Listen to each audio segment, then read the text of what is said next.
Thank you. Now let us proceed from where we ended on Friday. Now you told the court that you did not know how Mr. MJIYAKO get to know about accused number 2's incarceration. So that is correct, my lord.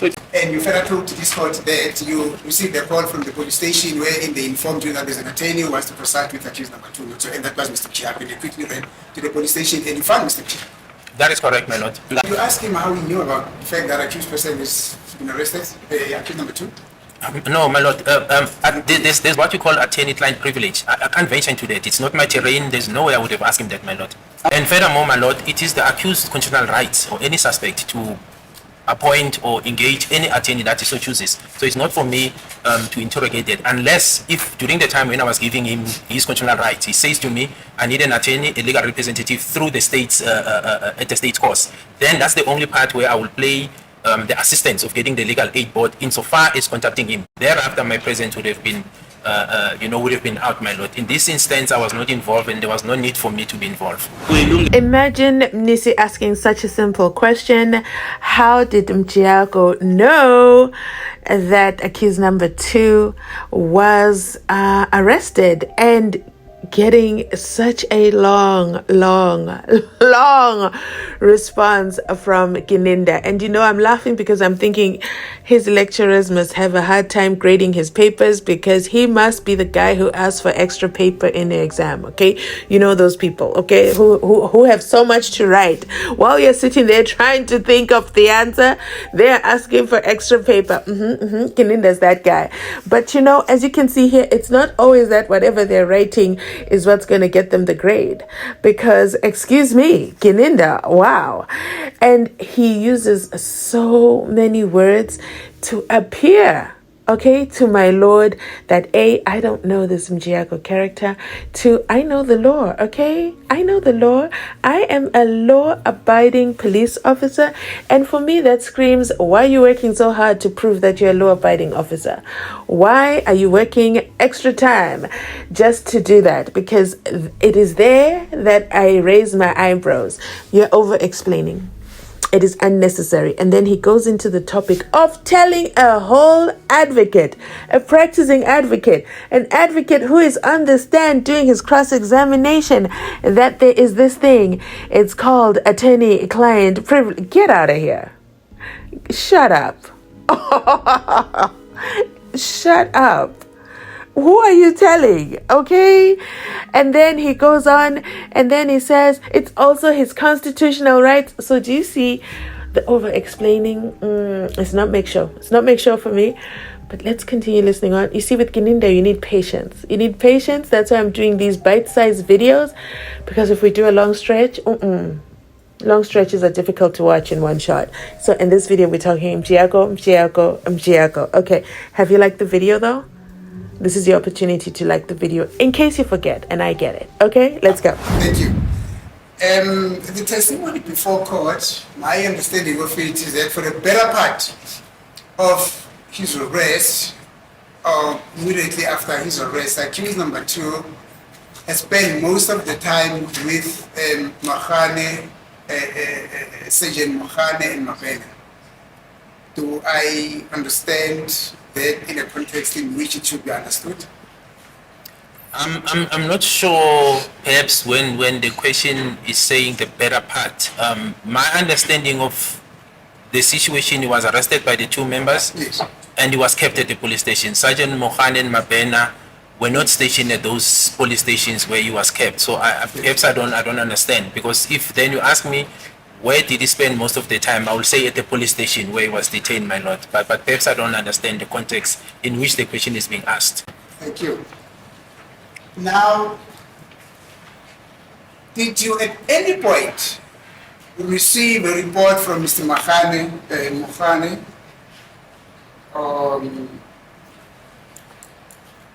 another team member, that there was a request that came from accused number 2 to them to make a phone call to his legal representative? No, I don't think that was communicated. I have no recollection of that, my lord. Thank you. And just to confirm that, That is also not the testimony of Mr. Mahani. He never told Sergeant Mahani, he never told this court about that incident. Thank you. Understood, my lord. Now, is there an instance in you trying to collaborate, whatever that you could have been collaborating, in which you found that accused number 2 requested at the police station or at the various police stations where he was housed an indulgence to make a call to call his legal representative? No. So the answer, my lord, is no, and that's the first part. To answer it specifically. Secondly, the corroboration I was referring to relates to Exhibit HH and JJ. What is contained there, not the circumstances of his arrest and where he was kept. It's in relation to Exhibit HH and JJ, my lord, specifically.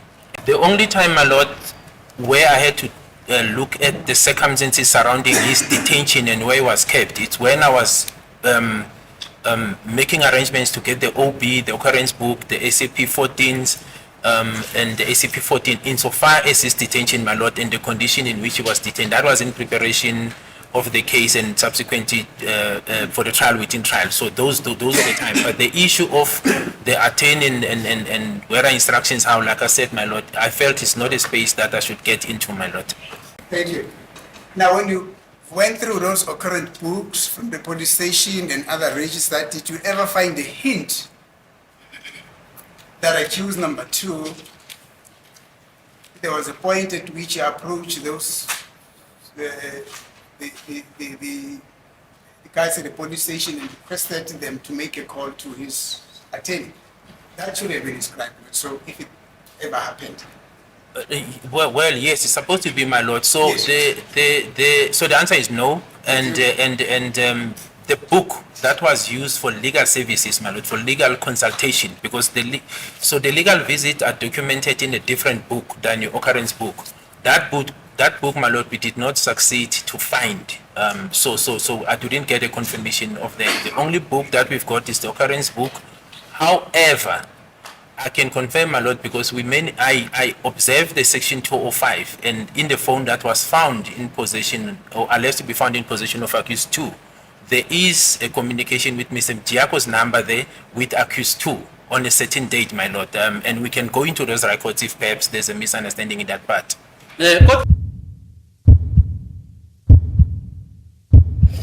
No, there is no occurrence book. Okay, there's no record of MJIYAKO coming. In fact, we have a separate book where we write down everything with regards to their legal visits. And no, we cannot find that book.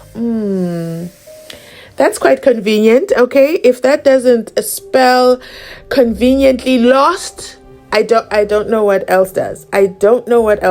Everything around MJIYAKO is not documented. No one can find the paperwork. No one knows how he got there. No one knows who paid him. But then he's in Cape Town. But then he was flying over to see Bongani Ntanzi because, you know, Bongani Ntanzi's got such a high profile case. And I guess Bongani Ntanzi offered to pay him so much because, you know, Bongani Ntanzi was calling him from his own cell phone. Why would he ask the police to use their cell phones when he has his own cell phone? He's using his own cell phone to call his own lawyer because it's his constitutional right and there's nothing Gininda can do about it. That is the story that Gininda is selling us. And conveniently, the only time MJIYAKO's number shows up is on the section 205. I mean, somebody get me MJIYAKO's section 205. Why do I feel like his section 205 will have other team members' phone numbers and then it will be Bongani Ntanzi's phone number ringing after? I don't know. My imagination has just gone wild with that. So let me just go ahead and drop it allegedly right there because that's what my mind is telling me. But you know what stands out to me the most in this clip? Brigadier Bongani Nicholas Gininda. He brought up the cell phone himself. He said to himself, you know what, I'm not going to wait for MNISI to trap me and talk about the phone himself. Let me bring it up. I am going to bring it up and force MNISI to acknowledge that out of the way. Let's just talk about it. Let's talk about it now. There we go. What do you want to say about the cell phone? Isn't that interesting, guys?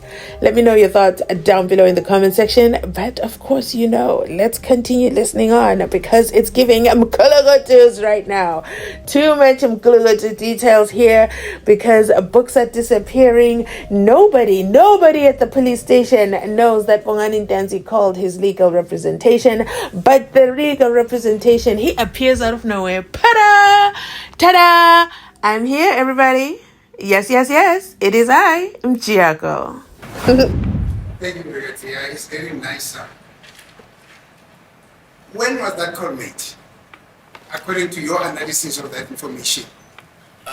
My lord, I don't remember the specific details. Like I said, it's in the section 205. So I know that my attention was drawn into that when the analyst was analyzing to say this number and this communication is there. I think it's a please call me, if I recall correctly, my lord, to the attorney or vice versa. But my recollection, I think it was a please call me sent from accused 2 number to the attorney's number. And I can confirm that, my lord, obviously, if specifics are needed. Oh, yes, of course. In true Gininda style. Of course, he's going to offer to get the information because, MNISI doesn't know what he's doing. He's not going to have the intuition to ask for that himself. But take a look at this bro code happening here. Take a look at the threesome, okay? MNISI, Ramasipili, and Bongani Ntanzi.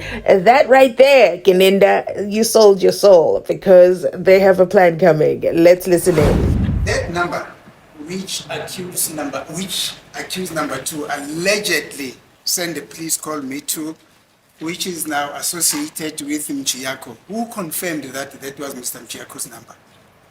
I think it's listed on the what do you call this, my lord, LPC or some of the documents that we have. That's where we got the number from. It's there. It's not in dispute that it's Mr. MJIYAKO's number, my lord, in the documents that are available. If not the LPC, my lord, his company's letter, but I know it appears in those documents, that cell phone number. So you're speaking, you're not sure. You're taking a guess. That's a good piece of note. All this evidence has been placed on record. I don't know why this witness is now expected out of his memory to remember those details. If counsel is interested in that information, the evidence is there. Reference can be made to the witness. It cannot be expected of this witness now to rehash those details out of his memory.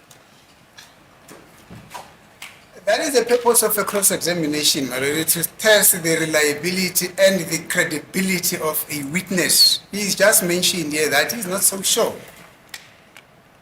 That is basically speculation. I cannot be circumscribed in instances where I am endeavoring to test the credibility and the reliability of the testimony of a witness to say that if I am interested in a particular information, then where should I go? I don't cross-examine myself. I am cross-examining this witness. Thank you. I don't know if there's a follow-up to my response. Now let me say that the evidence is on record. This witness is now expected to, out of his memory, to remember what is on record. We are saying if counsel is interested in there, the record is there, they get the running transcript, he can refer to the evidence. Now, this witness is saying, I'm not sure whether the confirmation came as a result of a letter from the LPC or his practice letterhead. Now, he's being told that he's speculating. The evidence is there. It cannot be expected of this witness to rehash that out of his memory.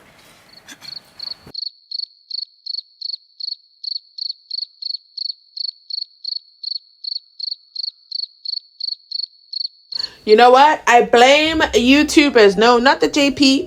The JP did nothing about it. I blame the YouTubers. I blame you guys in the comment section. The judge spent the day holding his mouth, okay? Hiding his mouth to remind himself, don't say anything. Don't even throw your fingers up and down. Because if you notice, we never saw the fingers also. Okay? I blame you guys. But yes, you also get the cricket sound because that's it. Judge Rata said, and easy. Don't involve me, okay? Do not involve me. How did Bongani Ntanzi call this MJIYAKO character? I want to know too, because Baloyi is like, no, you can't expect the lead investigator, the one who's in charge of all this whole docket and dun to remember these details. MNISI must go and look at the record if he wants to know the information. Get out of here, Baloyi. I don't know why today I feel like saying shut up to Baloyi every time he objects, because it's absolute hogwash, okay? What is that? Baloyi is trying too hard, okay? He's trying too hard, but Gininda made it clear he doesn't know, okay? He doesn't know, and the real reason why Baloyi is objecting is because Gininda said, okay, he showed his card that there was no investigation. He said MJIYAKO's number is the exact same number that's from the LPC letter. The LPC letter that we got this year, sir. We got it this year, okay? Pinky read it into the record this year. How did you know then? Okay? How did you know then that Bongani Ntanzi called MJIYAKO? Do you see what I'm saying? It's not working, okay? This is the reason why Baloyi is trying real hard, okay? To tell MNISI to just go jump in a lake, okay? Go and look up the record yourself, because they know the record is going to be a long time searching and searching and searching. Yeah, that is how court went in the MJIYAKO portion, okay? MJIYAKO, Bongani Ntanzi's cell phone, okay? But we'll have to do another clip, you already know, so I'm going to stop it right here. Bring the likes, let's do the likes. Let's get to 1,000 likes and I'll load part 3, okay? I see you guys. You guys were looking for me. I didn't upload in the morning. You guys have been refreshing all day. I see the love, and you know what? I absolutely love it. I didn't want to do any video because it was going to be an old video about Ramasipili, and I just wanted us to build that anticipation, that yearning for MNISI, and of course MNISI delivered the content, okay? I have so many versions of videos I can do for you, so make sure you turn on your notifications because more videos to come. Thanks for watching. I'll appreciate you. I'll catch you on my next upload.